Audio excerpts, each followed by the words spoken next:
Patuloy na isusulong ng Administrasyong Aquino ang modernisasyon ng Armed Forces of the Philippines. Ayon kay Pangulo Aquino, hindi maisasagtabi ang malaking ambag ng ating mga sundalo sa pagbibigay proteksyon sa mga mamamayan at sa bansa. Si Rocky Ignacio ang ating tagapagbalita. Tiniyak ni Pangulo Aquino na hindi madidiskaril ang implementasyon ng AFP modernization. Dumalo ang Pangulo sa 4th Annual Convention ng School for Reserve Commission at AFP Office Candidate School Alumni Association sa Camp Aguinaldo. Patuloy nating patitibayin sa tapat at makatwirang paraan ang sandatang lakas at ako mismo ang sisigurong matutupad ito sa lalong madaling panahon.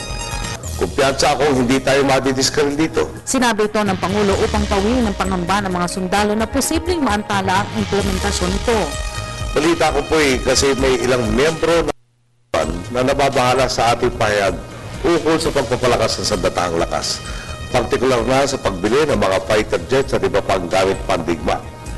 Di pa rin po nagbabago ang posisyon ko ukol dito. Buwelta na rin ito ng Pangulo sa mga kritiko sa harap na ipinatutupad na pagbabago sa AFP para ibangon sa dating imahe ng katiwalian. Minsan hindi ko nga po maintindihan kung saan hinuhugot ng ilang kritiko ang paniniwala nilang pinapabayaan daw natin ang ating mga sundalo. Sinasadya lang siguro nilang magbulag-bulagan sa mga inisyatiba natin para sa modernisasyon ng inyong hanay. Hindi ba't dati nasanay na makakawal sa kulang-kulang na gamit, pabugak-bugak na armas o sasakyan, walang disenteng masisilungan at sa pamabaliwala ng pamahalaan. Ngayon, kayong mga sundalong nagtatagod sa bayan ay pinapalakas, inaalagaan at higit sa lahat, ipinagmamalaki ng pamahalaan.